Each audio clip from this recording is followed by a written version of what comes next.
गलती हमारी भी है, मैं इस बात को स्वीकार करता हूँ। गलती हमारी, हमसे बड़े पुराने नेताओं की, हमारे आंदोलन की गलती है कि हम लोग अपने निकम्मे समाज को समझाने में कामयाब नहीं हो पा रहे।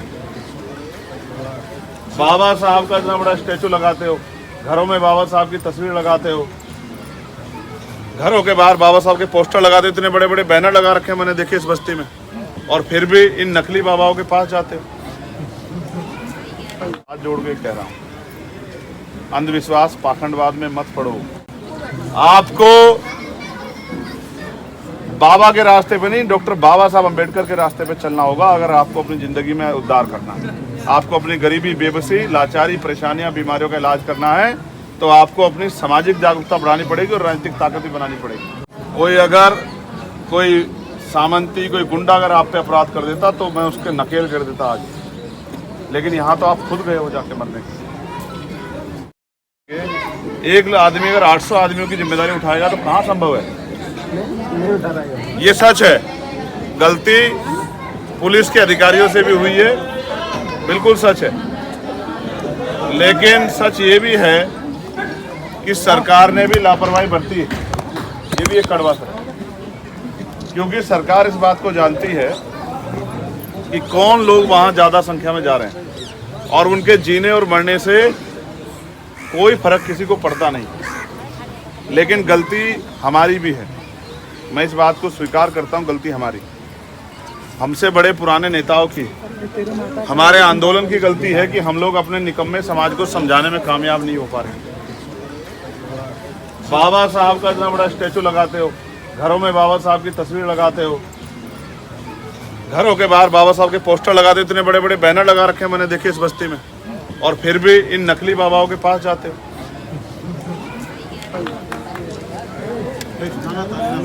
बाबा साहब अंबेडकर के संघर्षों को भूल के और वहां जाते हो ये सोच के कि आपकी गरीबी, परेशानी, लाचारी, बीमारी, आपकी समस्या बाबा ठीक कर देंगे। और तो बताओ कितनी ठीक हुई? परमानेंटली नहीं ठीक होगी क्या? अब इतने लोगों को कोई परेशानी नहीं रहेगी जितने लोग मर गए हैं। इनको कभी कोई परेशानी नहीं होगी जिंदगी में, लेकिन इनके परिवार को जो परेशानी होगी वो परमानेंट ही होगी, बहुत लंबी, जब तक ये जिएंगे। जिसने अपनी बहन खो दी, जिसने अपनी माँ खो दी, जिसने अपनी बेटी खो दी, जिसने अपना बेटा खो दिया, उनके जीवन में सदैव के लिए अंधेरा हो गया। महसूस करो, अगर हम अपने लोगों को समझाने में कामयाब हो जाते कि अपने महापुरुषों के रास्ते पे चलना है और वो लोग महापुरुषों के रास्ते पे चलते तो ये दिन थोड़ा देखना पड़ता। तो हमें अपने अंदर भी झांकना चाहिए। और इसका कारण ये है कि जब मैं पार्लियामेंट में बोल रहा था तो मैंने कहा था कि देश आज़ाद हुआ लेकिन धन धरती राजपाट में बंटवारा नहीं हुआ। तो जो लोग गरीब थे पिछले व्यवस्था के आधार पे, जब संविधान से पहले जो व्यवस्था थी, वो गरीब के गरीब रहे और अमीर अमीर होते गए। अब उन गरीबों को अपने पैरों पे खड़ा होने के लिए तमाम तरह के संघर्ष करने पड़ रहे हैं, और ये लोकतांत्रिक जिम्मेदारी थी कि हर व्यक्ति को सुख सुविधा और सम्मान मिले। लेकिन मैं समझता हूँ कि आप वहाँ गए क्यों? आप इसलिए वहाँ जाते हो कि जो गरीबी आपकी ज़िंदगी में है, आपके बेटे को रोजगार नहीं मिल रहा है, बेटी की शादी नहीं हो रही है, मकान टूटा फूटा मकान है, ज़मीन नहीं है, बीमार है, तो बाबा जी से आशीर्वाद लेके सब चीज़ ठीक हो जाएंगे। तो हुई क्या? हुई क्या? है? तो इसके बाद तो समझ आ जानी चाहिए, नहीं आ जानी चाहिए भाई? अगर इसके बाद भी समझ नहीं आ रही है तो फिर भाई आप अपनी मौत के जिम्मेदार खुद ही होंगे। फिर किसी को क्या कोसना, किसी को क्या बुरा कहना। वो अलग है कि सरकार ने आपकी जान की कीमत 4 लाख रुपए लगाई, 2 लाख रुपए स्टेट सरकार ने और 2 लाख रुपए सेंट्रल की सरकार ने। उनको लगता है कि आपके जीवन की कीमत 4 लाख रुपए, जबकि सत्य नहीं। मेरा ये मानना है कि कम से कम 25-25 लाख रुपए का मुआवजा सरकार को देना चाहिए। देना चाहिए, नहीं देना चाहिए? क्योंकि जो व्यक्ति पाल पोस के इसको बड़ा किया गया है और जिसके ऊपर परिवार की जिम्मेदारी टिकी है या जिससे परिवार जुड़ा हुआ है, जब वो नहीं रहा तो उसकी कमी तो कैसे पूरी नहीं हो सकती। लेकिन सरकार, मुख्यमंत्री आए थे, मुझे लगा था उनके आंसू पूछेंगे, लेकिन मुख्यमंत्री को जब आके यहाँ पता लगा कि ये कौन लोग हैं जिनके साथ इतना जुल्म हुआ है, तो मुख्यमंत्री ने सोचा होगा इनकी जिम्मेदारी मेरे सर नहीं है, इनकी जिम्मेदारी तो चंद्रशेखर आजाद को उठानी है, तो जब वो क्यों उनकी मदद करे, तो 2-2 लाख रुपए देके टाल के चले गए। ये है आपकी ज़िंदगी का सच। मैं आपसे हाथ जोड़ के कह रहा हूँ, अंधविश्वास पाखंडवाद में मत पड़ो, अपने बच्चों को पढ़ाओ। वो अलग बात है कि सरकार ने रोजगार के सारे साधन खत्म कर दिए, पढ़े लिखे नौजवान बेरोजगार घूम रहे हैं। भर्ती आती है, भर्ती बाद में आती है, पहले पेपर लीक हो जाता है और जो भर्ती आ जाती है उसमें 69,000 शिक्षक भर्ती से घोटाले हो जाते हैं। लेकिन फिर भी हम पे ये रास्ता नहीं है, ये रास्ता तो हम पे इतने साल हम जुर्म सहते रहे सदियों, तब सब लोगों ने होते, किसने हमारी बात नहीं सुनी। तो बाबा साहब अम्बेडकर ने हमें रास्ता दिखाया, भगवान बुद्ध ने हमें रास्ता दिखाया, सदगुरु रविदास जी ने, गुरु नानक देव ने हमें रास्ता दिखाया, गुरु कबीर ने हमें रास्ता दिखाया। लेकिन वो रास्ता ये नहीं है जो जिस रास्ते पे आप जा रहे हो। तो पहले तो हमारे यहाँ वैचारिक लोग थे, आंदोलन थे, समझाया जाता था, सिखाया जाता था, जागरूक किया जाता। अब तो बंद हो गया सब कुछ। और मैं तो आज की नौजवान पीढ़ी पे हंस रहा हूँ, तुम कैसे भेजने देते हो माँ को, वहाँ भेज देते हो, कहते माँ मानती नहीं है। अब कैसे मनाओगे माँ को? अपनी जिम्मेदारी को अदा करो।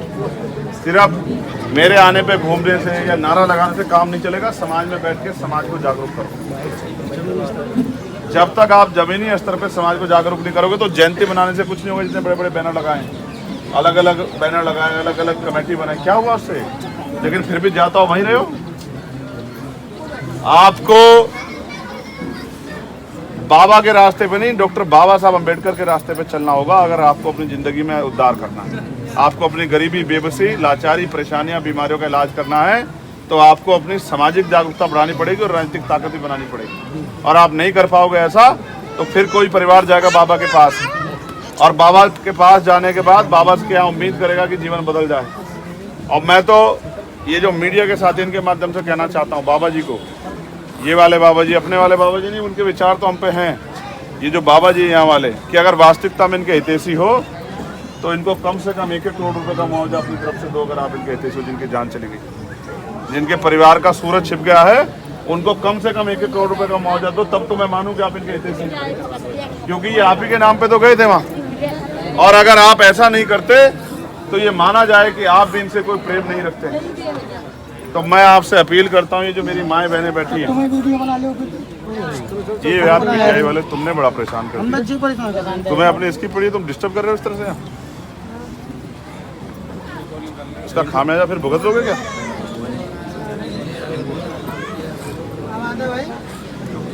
मैं आपसे हाथ जोड़ के कह रहा हूँ, अपने बच्चों को शिक्षा के रास्ते पे लेके चलो और इस अंधविश्वास पाखंडवाद से बाहर निकलो।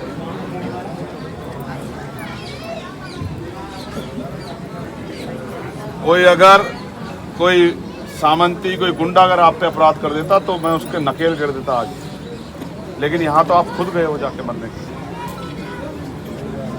अगर कोई गुंडा, बदमाश, सामंती इस तरह की हिम्मत जुटाता तो आज उसको आज ही नकेल कर देता, उसको बताता कैसे हिम्मत जुटाई जाती है।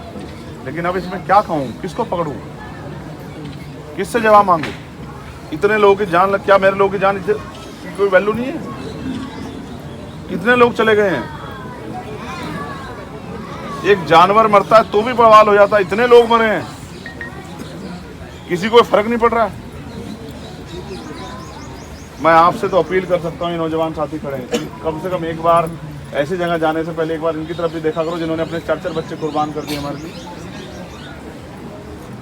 जिन्होंने अपना पूरा परिवार कुर्बान कर दिया हमारे लिए, और हम अपना परिवार कुर्बान कर रहे हैं बाबाओं के लिए। तो फिर हमारा कैसे उद्धार होगा भाई, बताओ?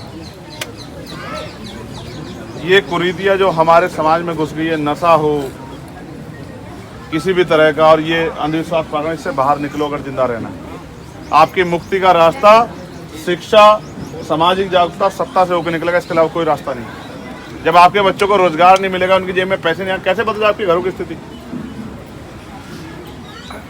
इसलिए मैं आपसे हाथ जोड़ के अपील करता हूँ, इन परिवारों के लिए तो मैं संवेदना प्रकट कर सकता हूँ। मेरे हाथ में नहीं है अभी कुछ इतना, अगर मेरे हाथ में ताकत होती तो मैं करके दिखाता 1 करोड़ रुपए का मुआवजा देकर इन परिवारों को। और जिन्होंने ये किया है, जो भी उसमें शामिल हो, कोई ऊपर ले कोई हो चाहे, आज उन सबको जो है उन पर कार्रवाई करके साबित कर दिखाता तो मैं किस तरह से जो गरीबों की जान से खिलवाड़ की जाती।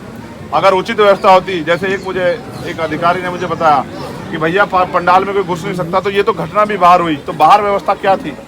80,000, लाख, 2 लाख लोगों की जिम्मेदारी पे कितने लोग लगाए गए थे व्यवस्था के? ये फेलियर है सरकार का, एडमिनिस्ट्रेशन का, पुलिस के बड़े अधिकारियों का। और अगर गाज भी गिरेगी तो इन पे गिरेगी, बेचारों पे, इंस्पेक्टर पे, सीओ पे, दरोगा पे, हेड कांस्टेबल पे, लेकिन जी जो अधिकारी दफ्तर में बैठ के ऑर्डर करते हैं उन पे नहीं गिरेगी गाज। इसलिए मैं आपसे अपील करता हूं, मेरा आग्रह है आपका बेटा होने के नाते कि इस अंधविश्वास पाखंडवाद से बाहर निकले। और इन पर जब भी आपको कोई ऐसा मन करता है इन परिवारों को देख लेना जिनका सब कुछ उजड़ गया। मैं इस मामले को इतनी आसानी से नहीं छोड़ूंगा। मैं इस मामले को पार्लियामेंट में उठाऊंगा और सरकार से जवाब मांगूंगा। सरकार बच नहीं सकती, सरकार भाग नहीं सकती।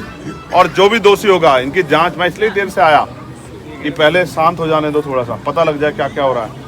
जो इनकी जांच कमेटी और इनकी रिपोर्ट बन जाएगी उसको भी हम लोग जो हैं स्टडी करेंगे, और अगर हमें कहीं भी कोई कमी लगेगी तो फिर हम जो हैं पार्लियामेंट के जरिए इसकी पुनः जो है हर तरह से जांच करा के और अपने लोगों को रिलीफ दिलाने का, अपने लोगों की मदद कराने का काम करेंगे। 2-4 लाख रुपए में तो एक बच्ची की शादी भी नहीं होती। कैसे मुख्यमंत्री को लगा कि 2 लाख रुपए में जीवन खत्म, जीवन पूरा हो जाता है? एक तरफ 50 लाख रुपए का मुआवजा देते हो लखनऊ में और दूसरी तरफ यहाँ 2 लाख रुपए का मुआवजा देते हो। ये है सबका साथ सबका विकास? हाँ, सच है कि जाति धर्म देख के अब मुख्यमंत्री जी तो आपको परिवार मानते हैं, अपना परिवार बताते हैं, लेकिन क्या हुआ? जाति आड़े आ गई क्या? जो 2 लाख रुपए बात टिकी, क्या आड़े आ गया? इस सच को आप भी मान लो, इस सच को आप भी मान लो कि उनके जरिए आपका भला नहीं हो सकता। तो मैं इन परिवारों के प्रति महापुरुषों से प्रार्थना करूंगा कि उनको ये दुख सहने की शक्ति मिले और वो अपने पैरों पे खड़े हो जाएं। ऐसी मैं प्रार्थना करूंगा और मैं प्रयास करूंगा कि सरकार इनको उचित मुआवजा दे। इसके लिए भी हम भरसक आवाज़ उठाएंगे। लेकिन मैं आपसे आग्रह कर रहा हूँ, सुने, आपकी ज़िंदगी की कीमत है। अगर किसी और के लिए नहीं तो आपके इस बेटे के लिए तो है ही।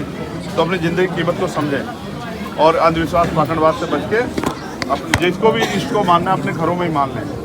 इस तरह की भीड़ का हिस्सा ना बने, अपनी ज़िंदगी के साथ खिलवाड़ ना करें। भाई, मैं आपसे प्रार्थना करता हूँ कि आप अपने बच्चों को अच्छे दिशा देकर अपने साथ लेके चलेंगे और इस घड़ी में आज भी और हमेशा हम लोग सब आपके साथ। और मैं महेंद्र जी से कहूँगा, चौधरी महेंद्र सिंह जी के, वो इन परिवारों के साथ आते जाते रहें, इन परिवारों के दुख सुख में शामिल रहें और इनको अपनी टीम भेज के यहाँ कैडराइज करने का भी काम करें, विश्वास पाखंडवाद से निकालने में भी आसानी करें। ठीक है, मैं आप सबसे जो है इसके लिए मंगल कामना करता हूँ और आपसे अभी आशीर्वाद की अभिलाषा करता हूँ कि आपका आशीर्वाद मेरे ऊपर बना रहे।